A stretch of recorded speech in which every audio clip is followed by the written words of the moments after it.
জলাভূমির কান্নারতী মহিলা extended version. Gopalpur গ্রামটি বাংলার জলাভূমির গভীরে লুকিয়ে আছে, যেখানে গঙ্গা নদী তার অসংখ্য শাখায় বিভক্ত হয়ে ম্যানগ্রোভের জঙ্গলে মিশে যায়।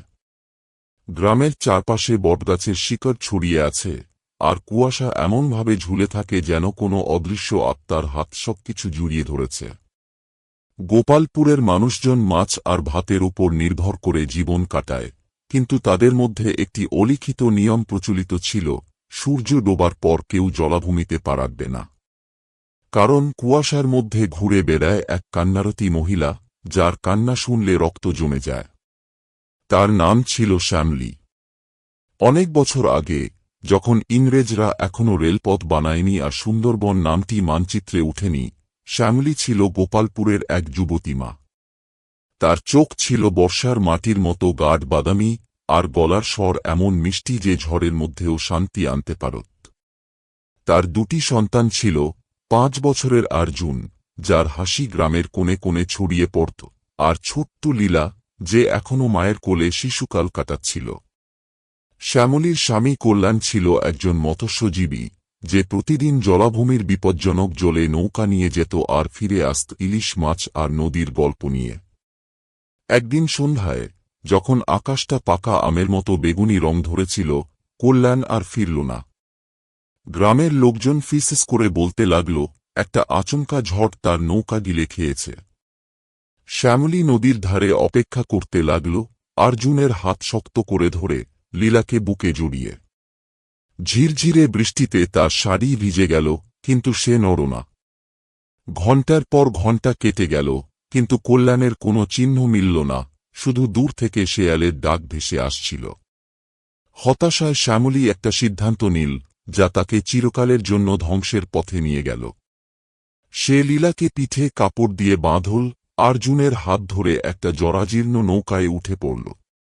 সে জলাভূমিতে স্বামীকে খুঁজতে যাবে।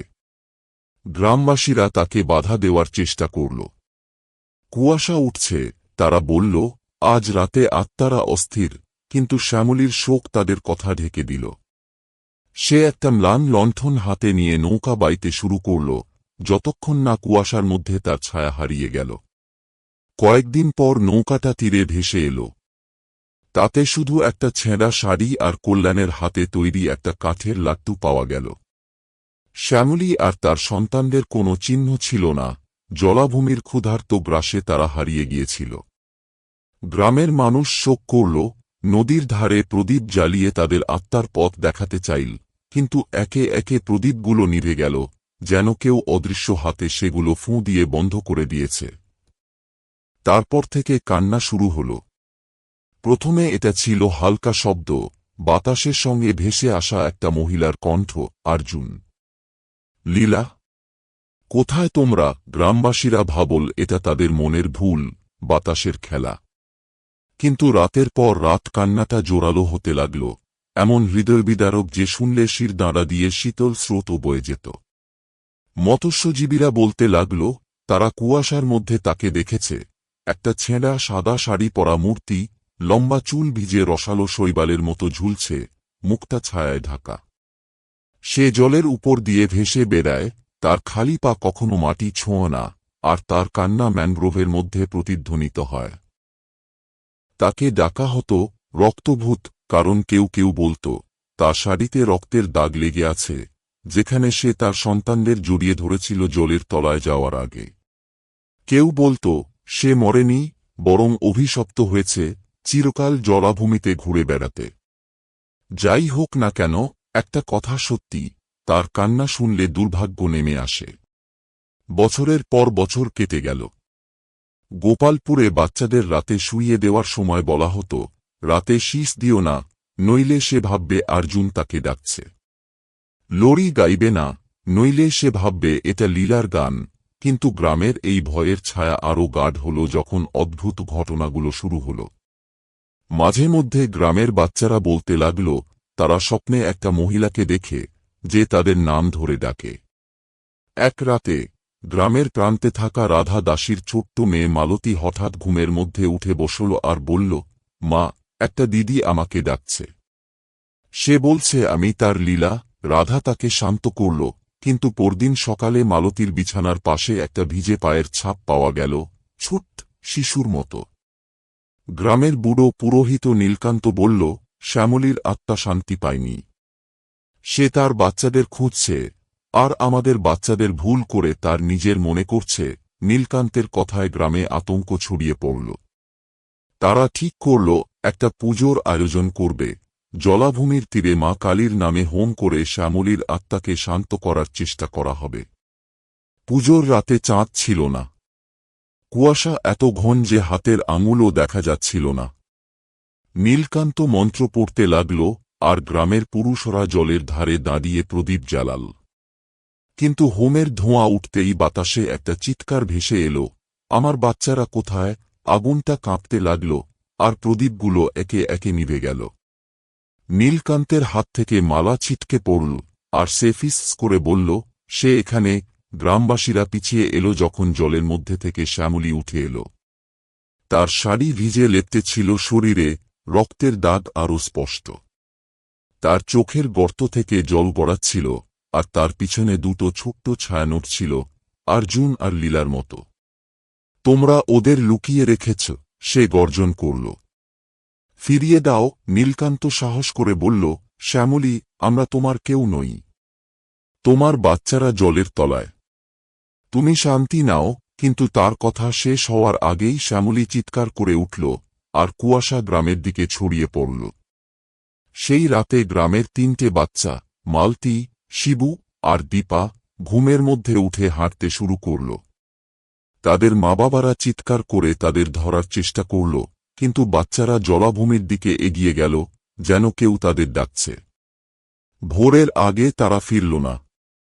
এরপর 2025 সালের গ্রীষ্মে গ্রামে এলো অনিরুদ্ধ। সে ছিল কলকাতার শহরের ছেলে, হাতে ক্যামেরা আর মুখে হাসি নিয়ে। তার ঠাকুমা গোপালপুরে বড় হয়েছিলেন, আর তিনি এই গল্প বলতেন। অনিরুদ্ধ সেগুলো শুনে হেসে উড়িয়ে দিয়েছিল। ভূত বলে কিছু নেই, সে চায়ের দোকানে বন্ধুদের বলেছিল, আমি প্রমাণ করে দেব। জলাভূমিতে ক্যাম্প করে সব রেকর্ড করব। গ্রামের লোকজন তাকে আটকাতে চাইল। বুড়ো বিষ্ণু, যার হাত নেট সারতে সারতে কাঁপত, অনিরুদ্ধর হাত ধরে বলল, সে গল্প নয় বাবু, সে সত্যি। আর সে রেগে আছে, কিন্তু অনিরুদ্ধ তার কথা শুনল না। সে তার জিনিসপত্র, ক্যামেরা, ফ্ল্যাশলাইট, রেকর্ডার গুছিয়ে নিয়ে সূর্য ডোবার সময় নৌকা নিয়ে জলাভূমিতে চলে গেল। কুয়াশাটা তার চেয়ে অনেক ঘন ছিল, ধূসর পর্দার মতো 10 ফুটের বেশি কিছু দেখা যাচ্ছিল না।